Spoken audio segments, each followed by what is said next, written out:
Hello, my name is Satyam Raj is equal to 180।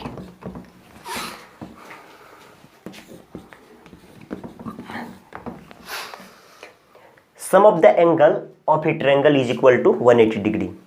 मतलब त्रिभुज के तीनों कोणों का योग 180 डिग्री होता है। चलिए प्रूफ करेंगे हम लोग कि त्रिभुज के तीनों कोणों का योग 180 डिग्री होता है। ये त्रिभुज है ए बी सी, जिसका नाम दिए हैं, इसको लिख सकते हैं हम लोग ट्रायंगल ए बी सी। इनके तीनों कोणों का योग A angle B angle C. In triangle A B C we have to prove, हम लोग को प्रूव करना है कि angle A plus angle B plus angle C, तीनों का योगफल, तीनों का जोड़ angle A plus angle B plus angle C बराबर 180 डिग्री। प्रूव करेंगे हम लोग। कैसे करते हैं ये आप लोग देखिए, समझिए। थोड़ा सा हम यहाँ पे एक लाइन खींचते हैं जिसका नाम एल दे देते हैं। पहले फिगर समझते हैं फिर उसको लिखेंगे। पहले फिगर यदि समझ में आ जाए तो लिखना कोई बात नहीं, आप भी लिख सकते हैं, हम भी लिख सकते हैं। ये लाइन एल खींचे हैं जो बीसी के पैरेलल है, पैरेलल कंसेप्ट से। बीसी लाइन एल, अब इसको ए बी को ऊपर की ओर बढ़ाते हैं, ए सी को भी ऊपर की ओर बढ़ाते हैं। इसका नाम दे सकते हैं एल एम एन, एनीथिंग, कुछ भी, ठीक। अब यदि बी सी पैरेलल है एल के, यहां पे बी सी पैरेलल है एल के, और एक प्रतिच्छेदी रेखा ए बी, यहां बी यहां ए कट कर रहा है, तो ये एंगल इस एंगल के बराबर होता है। कैसे? संगत कोण के नियम से। संगत कोण के नियम से कि यदि पैरेलल लाइन को एक प्रतिच्छेदी लाइन काटे तो उसका संगत कोण बराबर होता है। इसी तरह बी, ये कोण का संगत कोण इसमें कोण होगा। तो ये लाइन प्रतिच्छेदी लाइन और बी सी पैरेलल है एल के, इसका मतलब ये कोण इस कोण के बराबर पैरेलल है, ये लाइन और ये प्रतिच्छेदी रेखा है, तो संगत कोण के नियम से इसके ऊपर वाला, इस लाइन के ऊपर वाला कोण के बराबर, यानी कि ये कोण इस कोण के बराबर। यानी कह सकते हैं प्रूफ में अब कि here angle A B C का मतलब ए बी सी, यानी ये एंगल, बीच वाला एंगल बराबर होगा एंगल एम ए एल के। एम ए एल यानी कि ये एंगल जिससे घिरा होता है वो एंगल होता है। इसको इक्वेशन 1 मानते हैं। उसी तरह एल चूंकि पैरेलल है बीसी के, लिख सकते हैं चूंकि L is parallel to BC, L line BC के पैरेलल है, इसीलिए सी कोण इस कोण के बराबर होगा। ये पैरेलल इसके, तो ये कोण, इसको मिटा सकते हैं हम लोग। ये ए, ये सी, ये कोण इस कोण के बराबर, संगत कोण के नियम से ये लाइन एल बी सी के पैरेलल, तो बी सी के पैरेलल लाइन एल, तो संगत कोण के नियम से फिर से एंगल सी बराबर ये एंगल, यानी कि ये एंगल यहां से उठा के यहां रख दीजिए, एंगल ए बराबर एंगल सी बराबर एंगल, इसका नाम एल डैश हो जाए तो एल डैश ए एन, यानी कि एंगल ए बी सी ए बराबर होगा एंगल एल डैश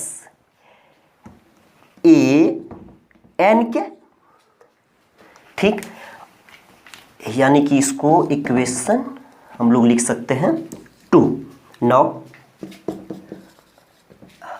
एक चीज समझना है कि यदि दो लाइन एक दूसरे को कट करे तो इसके आमने सामने का कोण बराबर होता है शीर्षाभिमुख कोण से। शीर्षाभिमुख कोण बेसिक कंसेप्ट कि आमने सामने के कोण बराबर होता है, यानी कि यदि एन तथा एम लाइन कट कर रहा हो तो ये लाइन कट कर रहा है तो ये कोण इस कोण के बराबर, इसको 2 बार कर दे रहे हैं और इसको 3 बार कर देते हैं, यानी कि ये इसके बराबर, फर्स्ट वाला फर्स्ट के बराबर और थर्ड वाला थर्ड के बराबर, यानी कि एंगल बी ए सी बराबर होगा बी ए सी, यानी कि ये एंगल बराबर इसके जस्ट ऊपर वाला, यानी दो लाइन कट करे तो आमने सामने के कोण बराबर होता है शीर्षाभिमुख कोण से, यानी कि एंगल बी ए सी बराबर होगा एंगल एन ए एम के, ऊपर कर दीजिए, ठीक है, कोई बात नहीं। यदि इक्वेशंस फर्स्ट सेकेंड थर्ड के एलएचएस को जोड़ें तो फर्स्ट में B angle, second equation LHS में सी एंगल और थर्ड इक्वेशंस में ए एंगल, इसको यदि शॉर्ट में लिखे तो एंगल बी, इसको एंगल सी, शायद लिख चुके होंगे आप लोग, ऊपर से हम थोड़ा इरेज करते हैं, मिटाते हैं,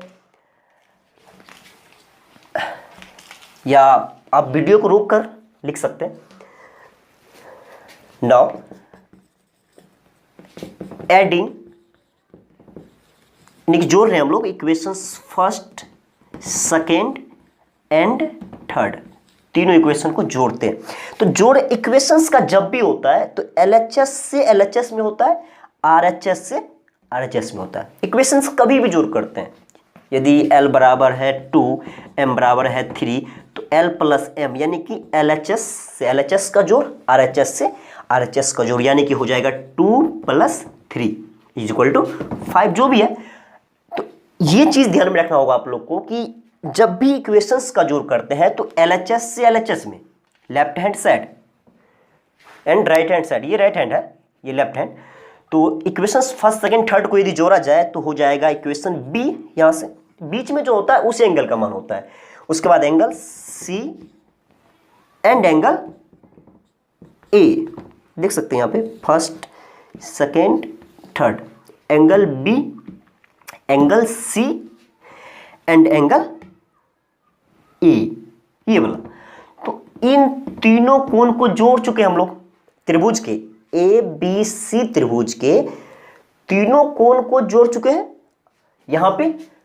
अब देखते हैं इसका वैल्यू कितना आता है, ठीक, = तो LHS से LHS को जोड़े हैं तो RHS का जो वैल्यू है उसमें RHS को जोड़ेंगे, तो इसमें MAL, देखते हैं क्या होता है, MAL, यानी कि इस एंगल की बात हो रही है, MAL फर्स्ट में, सेकेंड में L' AN, ये एन है, L' AN, तो L' यहां था, कुछ भी नाम दे सकते हैं, आपका अपना मर्जी है,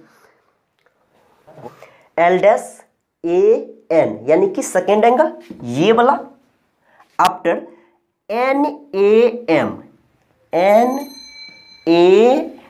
यानी कि ये वाला। ध्यान से देखिए कि ये एंगल और ये एंगल, इन तीनों को यदि मिलाया जाए यानी कि जोड़ा जाए तो ऐसे बनता है, शायद कंफर्म होंगे आप लोग भी, ऐसे बनता है। यानी और जानते हैं कि एक सर्कल जो होता है वो 360 डिग्री का कोण बनाता है।